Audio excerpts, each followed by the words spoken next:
Every woman carries a story of disconnection from her feminine. It's not always obvious, but it's there. But we haven't chosen it consciously. There was a time when you felt everything: your joy, your intuition, your softness. You were fully in your body, alive in your senses, and connected to something sacred within you. But somewhere along the way, you learned that feeling too much wasn't safe, that softness was weakness, that being emotional or sensitive made life harder. And so, like many women, you started to build walls around your heart. You toughened up. You learned to think instead of feel, to do instead of be. And without even realizing it, you drifted away from the most sacred part of you, your feminine essence. But the truth is, the focus of female spiritual development isn't about becoming more powerful or confident or more successful. It's about healing the split between the woman you are today for the outside world and your raw, authentic version of the feminine essence that lives inside of you, probably hiding right now. Now, how does this discussion with the feminine happens? For most of us, it doesn't happen overnight. It's a gradual conditioning built through the experiences, words, and the silent messages that we absorb by the world around us. Maybe as a little girl, you were told that you were just too sensitive, too emotional, or too dramatic. So you learn to suppress your feelings, to be the good girl, to stay composed. And then gradually the society taught you to value logic over intuition, productivity over presence, and ambition over emotional mastery. And you start to believe that to be respected in the society, you needed to be like a man: rational, strong, independent, unshakable.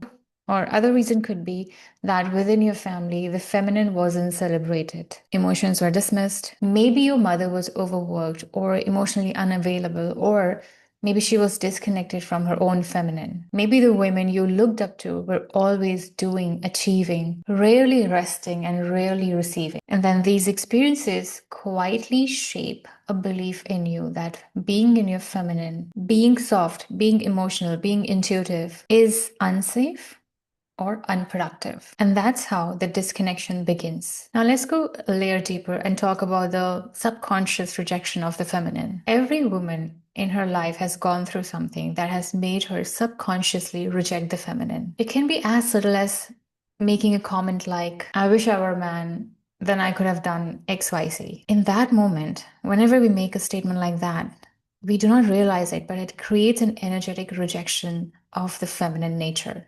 And then this feminine starts to get lost and it starts to put an armor around it, the armor of control, independence, and hyper efficiency, thinking these will protect us, when in fact they just distance us from what we truly are. Now let's understand other reasons that contribute to the rejection of the feminine, because trust me, there are layers to it. The number one reason is the disconnection from the feminine body. So this is where the first separation for many women happen. It happens through the body. It may begin with the shame while growing up, shame around bleeding, sexuality, or simple body awareness.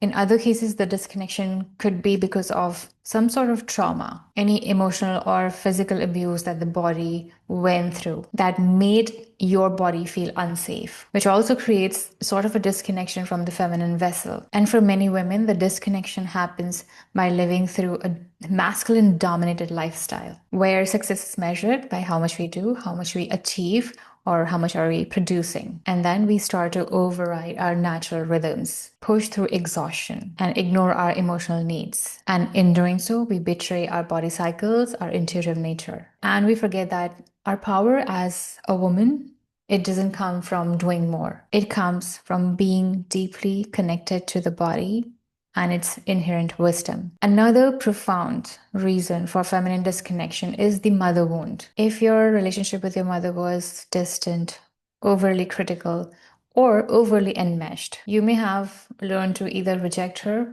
or over identify with her patterns. When we reject her, when we reject the mother, we reject our feminine. When we over identify with her, we lose our individuality and our authenticity as a woman. So, healing this wound is important, but it's not about fixing the mother. It's about individuation, understanding where her story ends and where yours begins. Because mother is our first mirror of the feminine. And if that reflection was distorted by pain or suppression, we must learn to reparent ourselves, to give ourselves the love, acceptance, and celebrations that we never received. If you want to know more about the mother wound, I have created an entire episode on it and I will add it in the description box so you can check it there. So, for whatever reasons we got disconnected from our feminine essence, this disconnection begins to reflect in our adult lives. You might find yourself feeling yourself numb or detached from your emotions, living mostly in your heads, analyzing instead of feeling, struggling to rest or receive support, attracting situations or relationships that demand control, facing issues related to the feminine body, feeling like you've achieved a lot, yet something still feels hollow inside. The hollowness that we feel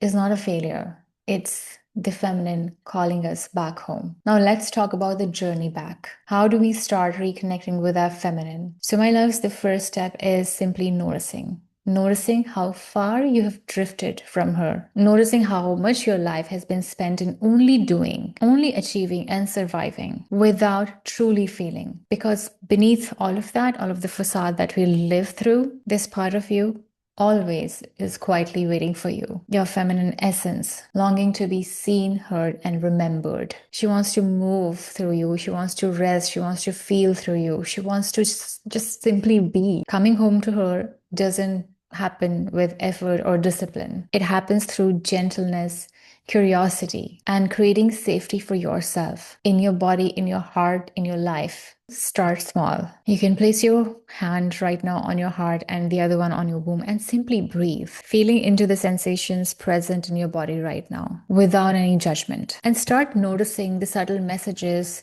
that your body whispers to you, the tightness, the warmth, the tingling of the life awaiting to be felt. Move when your body asks you to move, through dance, through stretching, or simply go for a walk and let yourself wander without any purpose. And speak to yourself kindly. Let your inner voice nurture you. Rest when your body asks you to rest. Pause without guilt. Every moment you honor your feminine rhythm, you're softening the layers of the armor that you've carried for so long. Begin to remember that your softness is not your weakness, it's your power. Your emotions are not burdens, they are guidance.